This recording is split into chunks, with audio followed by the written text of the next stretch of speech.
As to the possibility of continuing to donate, to participate in the effort, that's entirely true.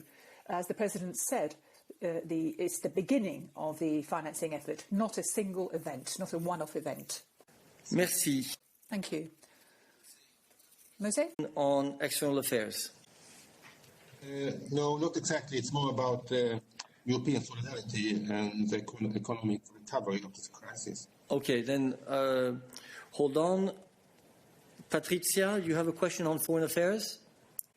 Yes. Go ahead. You have the floor. Yeah, go ahead. Your mic is on. Yeah. I would like to understand why the Chinese premier didn't take part into the video conference yesterday. He was on the speakers list. And also I would like to understand how do you assess the absence of the United States into this pledging conference? Thank you. All right. I will pass the floor to Anna, if she is with us, on these questions. Hi. Hello. Yeah. Go ahead, Anna. You hear me? Okay, sorry. So concerning the participation of the different delegations, what we can say, of course, is that as per usual practice in these kind of events and conferences, it's actually the heads of state and the leaders that are actually invited. It's a country's prerogative to decide who they decide to send. And you will have been aware that we were actually a bit late publishing the program precisely because we didn't have all confirmations of the participation. So we have never, to the best of my knowledge, confirmed absolutely any participation, except when we published indeed the program with all the participants of the event. As to your second question, it's very clear that the US is also investing very heavily in research and innovation for all this important objective. And what I can tell you is that, of course, when you invite a country, you would have very much have liked that they participate. And we would only hope that the US initiatives, and for that matter of the initiatives of other countries, would actually align themselves to the objective of the ACT Accelerator, which is, as you know, to leave no one behind and to make sure that, the new tools that we must be able to develop as an international community are actually accessible and affordable worldwide, including as well for vulnerable countries. For us, this is the main aim. Okay, thank you very much, Anna. So let's stay on the issue of the conference or other external affairs issues. Oliver, you had a question. Hi, do you hear me? Yes, we hear you. Hi, Oliver. Hello. Hi, super, wonderful, it works now. Hey, thanks. On the conference, sorry to get back to the absence of Li Keqiang. This is a disease that sprang out of China, where China is in the center of the whole global concern and reaction to it. And he's not taking part in what is supposed to be the European Commission's big funding outreach. So we would like a bit more of explanation from your part why China didn't take part in this thing yesterday. And then a second question, you didn't reach your initial target of 7.5 billion. Why did that happen? And sorry, a third one on the money. Is it possible for you to say which parts of the money that is pledged is actually fresh money and which part of it is just, reprogrammed and it's actually already existing money that just gets a new heading? Thank you. Okay. Before giving the floor to Anna, I would take slight issue with how you described the event. Supposed big fundraising issue, you said. I think it was a big fundraising issue, Oliver, and the result proves it. Secondly, China did take part, but at the level of its ambassador and not the premier.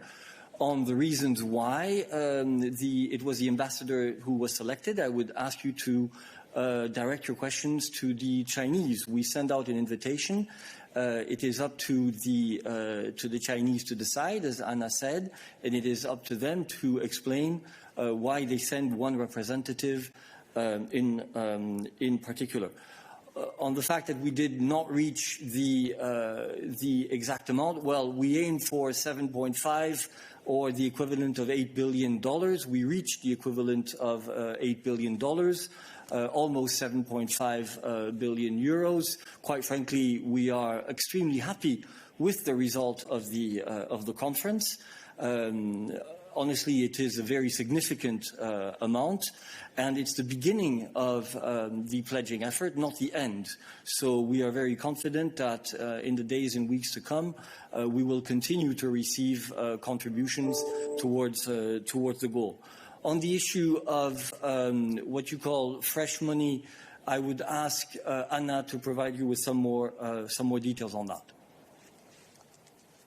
Hi, thanks so much. So what we can say is, and in this I think we have been extremely transparent, is that we would count the pledges that were done by countries, from the 30th of January, that were going, to the fight of COVID.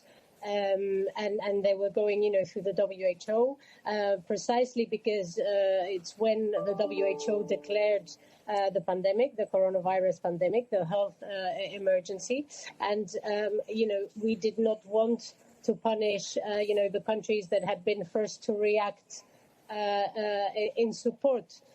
So this is the reason why. And we are not asking the countries to explain to us what is new and what is not new, because we have very clearly said that they can count it in. So as you were able to see, countries pledged the figure and they pledged the figure.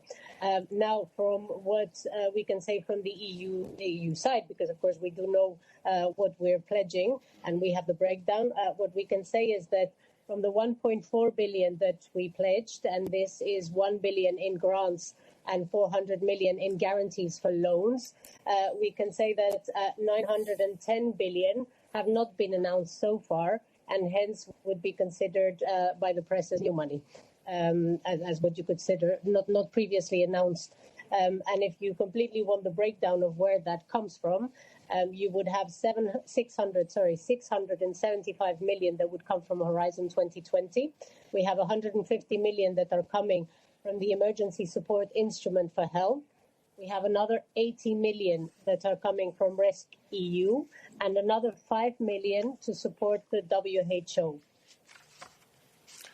Yes, and I would perhaps add one sentence on the fact that what is important here, Oliver, in our view, is the fact that this money is being channeled to a certain number of priorities and through a certain number of institutions or consortia with a very specific aim of the global reach when it comes to the development and deployment of the vaccine. That seems to us to be what is novel and important in this conference. All right. I still see lots of hands raised on external affairs issues. Alain, je vois que tu as une question à faire. Alain, you have a foreign affairs question. Well, no, I just put my hand down, actually, because I have a Karlsruhe question. So please come back to me afterwards. Indeed, we'll come back to you afterwards then. Lily. From Political. External Affairs. Thanks, Eric. I have a follow-up on the previous question. So if around 600 million out of the billion that is to be mobilized by the Commission, to use the President's words, comes out of Horizon 2020, could you give us a breakdown of where that money was originally intended to go? That is, was that money that was slated to go toward things like cancer research? I'm asking this because we're at the very end of the long-term EU budget. We only have a few months left. So to pull 600 million from Horizon, I would presume means pulling out of other programs. programs? Thank you. Anna, do you have that information at hand? All I have is that it's internal redeployment indeed from Horizon 2020 financing, but maybe for more specific questions, I would point you to Johannes. We will ask Johannes. Maybe. Let's ask Johannes to fill us in. There's always a spokesperson to step in. Thank you, Anna. Thank you, Eric. No, it's indeed. It's internal redeployment under Horizon 2020, so it's not taken away from other projects that were previously planned. Also, for that matter, not from cancer, as you suggested. So, no, it's internal redeployment. We have actually a fact sheet online, which gives you a very clear, it's 4 pages long, outline of where the exact 1 billion comes from. The more than 600 which are not yet previously announced, as Anna explained, and the 325 that we had already announced previously, which are already in calls out there. But it's all very clearly detailed on the fact sheet. I'm happy to send you the link. Okay, we will send you the link. Thank you very much. James Wilson, is your question on foreign affairs? You have the floor. It's a follow-up again on the previous 2 questions. I wanted to ask, can you clarify which donors have pledged to the coronavirus global response who come from either China or from Taiwan? Thank you. I'm not sure I understand your question. It's very simple. The Commission is inviting donors to pledge to the coronavirus global response, according to your press release. Can you give me details of donors from China, either individuals, corporates, or government, and which donors come from Taiwan? Okay. All right. I will ask Anna if she has any detail to provide on this. But my understanding was that there was one contribution for the moment. But Anna, any further details you can provide on this? Yes, I mean, from what we know, it was China, of course, that made a contribution. We've made available, as you know, a link with an interactive map, a map where you see the contributions that were pledged from each of the countries. They're indicative figures that still need to be double-checked, of course, and this is usual practice as well in these kind of events. And we're looking to be able to give an overview, shortly. But, I mean, yes, we can confirm that China was one of the countries that participated and pledged. And Taiwan? I am not sure about Taiwan. You know that countries and organizations and the private sector are also, we ask them to register electronically their pledges. So one thing is the ones that, intervened. But many more can, of course, pledged online. And since this is an ongoing exercise, as very rightly Eric pointed out, we're still going to collect and register, we're going to register the pledges until the end of May. So that's what we can say. So okay, thank you. The short answer is the amount you see on the map, as far as I understand, is the contribution of the Chinese government. There might be other contributions forthcoming later on, either from China or from other countries, private or public organizations. This is an ongoing story. Okay, I have Jan Strupczewski. Strupczewski, difficult name. Jan, is your question on foreign affairs? No, it's actually about the ruling of the German Constitutional Court. We will come back to that. Thanks a lot.